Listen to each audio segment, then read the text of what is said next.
अत्यंत रोखठोक आणि स्पष्टवक्त्या स्वभावाच्या म्हणून उषा नाडकर्णी प्रसिद्ध आहेत। उषा नाडकर्णी या सध्या त्यांच्या वैयक्तिक आयुष्यामुळे चर्चेत आहेत। उषा नाडकर्णी आता 19 वर्षांच्या आहेत, मात्र इतकं वय असूनही त्या घरात एकट्याच राहतात। या एकटेपणाबद्दल त्या इंटरव्ह्यूमध्ये बोलत असतात।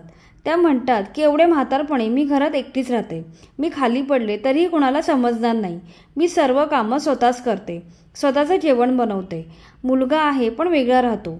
यावरून उषाताई आणि त्यांच्या मुलांमध्ये काही बिनसलं आहे का, ते आपल्या मुलासोबत का राहत नाहीत, त्यांच्या कुटुंबात आणखी कोणी नाही का, अशा प्रकारचे प्रश्न निर्माण झाले। या सर्व प्रश्नांची उत्तरं या व्हिडिओतून आम्ही तुम्हाला देणार आहोत। चला तर व्हिडिओ सुरू करूया। 13 सप्टेंबर 1946 या दिवशी उषाताईंचा जन्म झाला। त्यांचे मूळ नाव उषा कलबाग होते। त्या मूळच्या बेळगावच्या असल्या तरी त्यांचे बालपण मुंबईत गेले।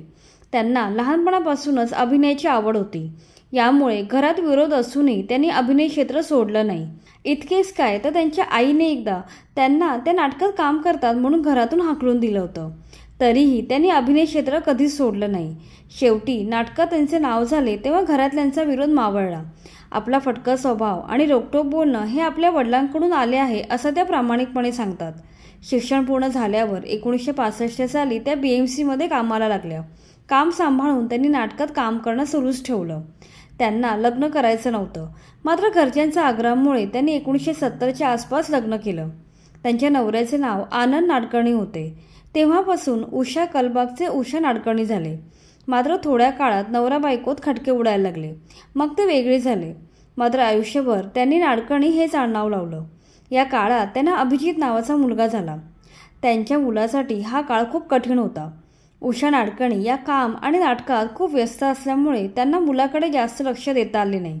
यामुळे त्यांच्या मुलाला लहानपणापासूनच आई वडिलांची कमी भासली। ती कमी उषा त्यांच्या आईने आणि भावाने पूर्ण केली। त्यामुळे त्यांच्या मुलाचा ओढा आपल्या आजीकडे आणि मामाकडे जास्त होता। पुढे 1975 साली उषा नाडकर्णी यांनी BMC मधली नोकरी सोडली आणि देना बँकेत काम करू लागल्या। पुढे कामाचे क्षेत्रही विस्तारत गेले। नाटक, सिनेमा, मालिका आणि नोकरी असं सगळं एकाच वेळी सांभाळत होत्या। त्यामुळे मुलाला मोठं होताना बघता आले नाही ह्याची खंत त्या व्यक्त करतात। आता त्यांच्या मुलाचा अभिजितचाच एक जुना व्हिडिओ सध्या व्हायरल झालाय, ज्यामध्ये त्यांनी आपल्या आईबद्दल एक खळबळजनक खुलासा केला होता। हा व्हिडिओ उषा नाडकर्णी बिग बॉसमध्ये स्पर्धक म्हणून सहभागी झालेला तेव्हाचा आहे। अभिजित म्हणतो की आईने मला बिग बॉस विषयी काहीच सांगितलं नव्हतं, ती फक्त मला म्हणाली की मी 3 महिन्यासाठी बाहेर जाते। मी तिच्याकडून माहिती काढायचा प्रयत्न केला की ती नेमकं कुठे जाते, कोणता सिनेमा करत आहे का, पण तिने मला काहीच सांगितलं नाही। एक दिवस अचानक मी कलर्स मराठी बघत होतो तेव्हा मला बिग बॉस मराठीचा ट्रेलर दिसला। तेव्हा मला कळलं की आई बिग बॉसमध्ये जाणार आहे। तेव्हा आपली आई बिग बॉसच्या घरात 3 महिन्यासाठी जाणार आहे हे त्याला बाहेरून समजलं। एकदा तर त्यांचा मुलगा एवढंही म्हणाला होता की तू फक्त जन्म दिलायस, मात्र खरी आई माझी आजी होती आणि वडील म्हणजे माझा मामा आहे। आपले आणि मुलाचे नाते खूप सुंदर आहे असे त्यांचे म्हणणे असले तरी एकूणच या मायलेकाच्या नात्याला कुठेतरी कटुतेची एक किनार आहे, एवढे मात्र जाणवत राहते।